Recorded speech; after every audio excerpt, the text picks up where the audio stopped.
नमस्कार स्टूडेंट्स। आज हम अध्ययन करेंगे व्यष्टि अर्थशास्त्र के अंतर्गत फर्म का संतुलन पार्ट 2। इससे पहले हमने पार्ट 1 का अध्ययन किया था और फर्म का संतुलन दो विधियों के अंतर्गत किया जाता है। एक तो कुल आगम और कुल लागत विधि, जिसका अध्ययन पार्ट 1 में किया था। दूसरी विधि है सीमांत आगम और सीमांत लागत विधि या MRMC विधि, मार्जिनल कॉस्ट वाली विधि। तो फर्म के संतुलन की व्याख्या का अध्ययन दूसरी विधि MRMC विधि द्वारा किया जाता है। MR और MC विधि, मार्जिनल रेवेन्यू यानी सीमांत आगम और मार्जिनल कॉस्ट सीमांत लागत। दूसरी इस विधि के अंतर्गत दूसरा समय का अध्ययन किया जाता है। एक फर्म की एक अतिरिक्त यानी MR और MC का क्या अर्थ है? तो एक फर्म को एक अतिरिक्त इकाई के विक्रय करने पर जो अतिरिक्त आय प्राप्त होती है उसे क्या कहा जाता है? सीमांत आगम कहा जाता है। आय वाला इनकम जो प्राप्त होती है। इसी प्रकार सीमांत लागत से तात्पर्य यह होता है कि फर्म को एक अतिरिक्त इकाई के उत्पादन पर जो अतिरिक्त व्यय करना पड़ता है, एक इकाई के कारण जो अतिरिक्त व्यय करना पड़ता है उसे मार्जिनल कॉस्ट कहा जाता है, और जो एक अतिरिक्त इकाई के कारण जो आय प्राप्त होती है उसे मार्जिनल रेवेन्यू कहा जाता है। तो ये हो गए मार्जिनल रेवेन्यू, जो आय प्राप्त होती है एक अतिरिक्त इकाई के कारण है, और एक अतिरिक्त इकाई के कारण जो लागत होती है उसे मार्जिनल कॉस्ट या सीमांत लागत कहा जाता है। जब अतिरिक्त इकाई उत्पादन और विक्रय से प्राप्त अतिरिक्त आगम अतिरिक्त लागत से अधिक होता है। एक अतिरिक्त इकाई के कारण जब MR यानी सीमांत आगम सीमांत लागत से अधिक होता है, मार्जिनल कॉस्ट से अधिक होता है, तो फर्म को क्या होता है? अगर आय ज्यादा होगी तो क्या होगा? फर्म को लाभ होगा। जब सीमांत आगम यानी MR के बराबर सीमांत लागत यानी MC मार्जिनल कॉस्ट बराबर है, तो फर्म क्या है कि आदर्श उत्पादन मात्रा होती है। ये दोनों बराबर होती है तो क्या होती है? आदर्श उत्पादन मात्रा होती है। ये लाभ वाला है। अर्थात जब MR बराबर है MC है, मार्जिनल कॉस्ट है, सीमांत आगम और सीमांत लागत जब बराबर है तब फर्म का लाभ अधिकतम होगा। ये लाभ अधिकतम की स्थिति है। इसको हमें एक रेखा चित्र के माध्यम से समझ सकते हैं।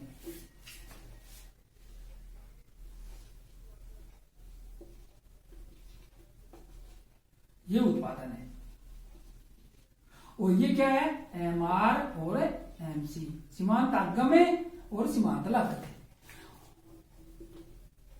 ये MR है, ठीक है। और इस प्रकार का जो वक्र होता है उसे मार्जिनल कॉस्ट कहते हैं। लागत वाले चैप्टर में हमने अध्ययन किया था। अब देखो यहां क्या स्थिति है?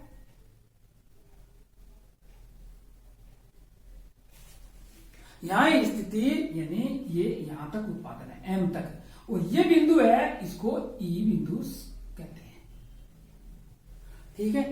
ये इसको Q है, यहां Q नाम दे देते हैं, और एक ये बिंदु है, ठीक है। इसको मैं नाम दे देता हूं F। ये इक्विलिब्रियम पॉइंट है, और ये क्या है? H बिंदु दे देता हूं। इसका नाम क्या है? H बिंदु दे। एक ये बिंदु है H, एक ये बिंदु है, और एक ये बिंदु है, ठीक है। और एक ये बिंदु है, ठीक है। अब देखो यहां इस रेखा चित्र में क्या है? 0x पर क्या दर्शाया गया है? उत्पादन की मात्रा, और 0y ये एक्स है, इस पर MR और मार्जिनल कोस्ट या सीमांत अगम और सीमांत लागत दर्शाए गए। अब देखो एम आर वक्र है और एम सी वक्र है। ये कौन सा वक्र है? एम आर वक्र और ये एम सी वक्र है।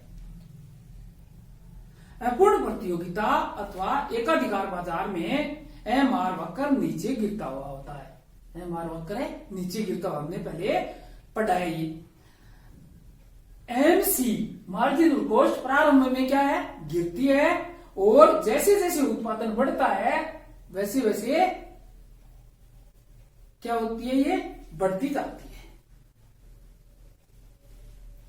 फर्म के संतुलन की प्रथम शर्त, यानी संतुलन क्या होगा, कहां होगा? फर्म के संतुलन की प्रथम शर्त यह होती है कि एम आर और एम सी के बराबर हो। पहली शर्त यह है एम आर बराबर हो एम सी, ये शर्त पहली शर्त है। यह ई बिंदु पर पूरी होती है। यह कहां पूरी होती है? ये देखो दोनों कहां है? ये बराबर है इस पर, इस बिंदु पर, ई बिंदु पर। उत्पादन की मात्रा 0 क्यों है? जहां पर यहां क्या होता है? लाभ है अधिकतम होगा। फिर यदि उत्पादन की मात्रा 0 एम होती है, 0 ये एम होती है, यहां से यहां तक होती है उत्पादन की मात्रा, तब एम आर एम सी की तुलना में अधिक होता है। एम आर क्या होता है? ये देखो एम आर और एम सी, ये पार्ट नीचे रह गया तो एम आर अधिक होता है। कौन सी बिंदु से पूर्व है? ई बिंदु से पूर्व है।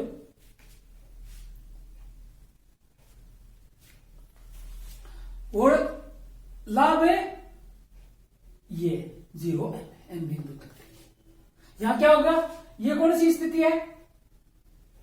ये लाभ की स्थिति है। ई एफ से अधिक होती है, ई एफ से अधिक लाभ का क्षेत्र कौन सा है? E F G. लाभ का क्षेत्र है ई एफ और जी। ये क्या है? लाभ का क्षेत्र है। कौन सा? ये इस बिंदु, ये जी, ये तो एक्स है। ये लाभ का क्षेत्र है। ये लाभ का क्षेत्र है। क्यों? क्योंकि एमसी से मार्जिनल कॉस्ट से ज्यादा है एम आर ज्यादा है, एम आर ग्रेटर देन, ये देखो एम आर ऊपर है और एम सी, तो लाभ का क्षेत्र होगा ये लाभ का क्षेत्र है। इसी प्रकार संतुलन ई बिंदु पर होता है, ठीक है, जहां एम सी एम आर बराबर है। 0 की उत्पादन मात्रा निर्धारित होती है यहां पर कि, ठीक है, जिस पर लाभ है अधिकतम होते हैं। अब देखो फर्म के संतुलन की दूसरी शर्त, पहली शर्त क्या है? एमसी एम आर ये बराबर होने चाहिए, ये इस बिंदु पर बराबर है, ये संतुलन का बिंदु हो जा, लाभ अधिकतम होगा। दूसरा देखो एक ही है और ये एम आर और एम, ठीक है। ये अब देखो ये क्या है? एम आर एम सी, ये दो वक्र है। पहली शर्त तो एम सी एम आर बराबर होनी चाहिए, और फर्म के संतुलन की दूसरी शर्त क्या होती है कि एम सी वक्र है, यानी ये वक्र है, एम आर को नीचे से काटना चाहिए। ये तो देखो यहां से ऊपर आकर काट रहा है, ऊपर से आकर काट रहा है, नीचे से काटना चाहिए, यहां से काट रहा है, तो संतुलन का बिंदु कौन सा हुआ? ये संतुलन का बिंदु ये हुआ। इसको नाम दे देता हूं एफ।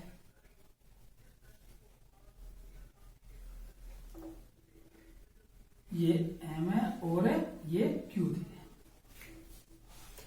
ठीक है। नीचे से काटना चाहिए, पहले तो बराबर होना चाहिए, बराबर तो ये बराबर ही है यहां, और नीचे से काटना है, तो संतुलन का बिंदु ये है, इक्विलिब्रियम पॉइंट ये है सामने बिंदु। ये बिंदु पर एम आर एम सी के बराबर है। एक तो ये पहली शर्त यहां पूरी होती है। दूसरी शर्त कि एम सी एम आर को नीचे से काटना चाहिए, ये ऊपर से काटा, ये यहां संतुलन बिंदु है। इस तरह 0 क्यू उत्पादन मात्रा पर फर्म को लाभ अधिकतम होता है। यह फर्म का संतुलन कहलाता है। ई बिंदु फर्म का संतुलन है। संतुलन के लिए कितनी शर्तें हैं? 2 शर्तें। कौन कौन सी? एक तो एम सी एम आर बराबर होना चाहिए, यानी एम आर एम सी बराबर होना चाहिए, और दूसरा एम सी होकर एम आर को नीचे से काटना चाहिए। ये नीचे से काट रहा है, ठीक है। एफ बिंदु से पूर्व है एम सी। एफ बिंदु से पूर्व क्या है? एम सी। एम सी ज्यादा है, M C greater than M R. F बिंदु से पूर्व है, अर्थात फर्म को क्या होती है? अगर मार्जिनल कॉस्ट ज्यादा होगी, लागत ज्यादा होगी कोई फर्म को आगम से, तो हानि हो जाएगी, तो हानि की स्थिति है। 0 के उत्पादन स्तर पर है, इस उत्पादन स्तर पर दोनों शर्तें पूरी होती है। कौन कौन सी? एम सी बराबर एम आर और एम सी होकर एम आर को नीचे से काटता है। तो संतुलन की यानी साम्य की दोनों विधियां कौन कौन सी? पहली विधि कौन सी थी? टी आर व टी सी विधि, जिसको हमने पार्ट 1 में अध्ययन किया था। टोटल आगम यानी टोटल रेवेन्यू और टोटल कॉस्ट विधि। और दूसरी विधि कौन सी है? एम आर और एम सी विधि। इन दोनों का अध्ययन किया, ठीक है। एम आर एम सी विधि श्रेष्ठ है। इन दोनों विधियों कौन सी है? जो सेकंड पार्ट में इसमें अध्ययन किया हमने अभी भी, वो सेकंड विधि सर्वश्रेष्ठ है। सर्वश्रेष्ठ विधि क्योंकि सरलता से अधिकतम लाभ और अधिकतम मात्रा ज्ञात की जा सकती है एमसीआर एमआर विधि से। फर्म के औसत आगम यानी एआर और औसत आगम और औसत लागत वक्रों का उपयोग करके प्रति इकाई कीमत ज्ञात की जा सकती है। प्रति इकाई, और इससे प्रति इकाई कीमत ज्ञात नहीं की जा सकती। तो फर्म के संतुलन में ये विधियां सभी प्रकार के बाजारों में उपयोग में लाई जा सकती है। और इनमें बेस्ट कौन सी है? ये विधि। इनका विश्लेषण उत्पादन और उत्पादक दोनों ही दृष्टि से महत्वपूर्ण है। तो हमने क्या फर्म का संतुलन, फर्म के संतुलन में पार्ट 1 और पार्ट 2 का अध्ययन किया। पार्ट 1 वाली कौन सी विधि है? टीआरटीसी विधि, और आज हमने अध्ययन किया है एमआरएमसी विधि का। तो ये तो सभी प्रकार के बाजारों में उपलब्ध है, लेकिन ये सर्वश्रेष्ठ विधि मानी जाती है। इसका प्रयोग करते हुए हम बाजारों का अध्ययन करेंगे। आपने अच्छी तरह सुना व समझा, इसके लिए आपको धन्यवाद।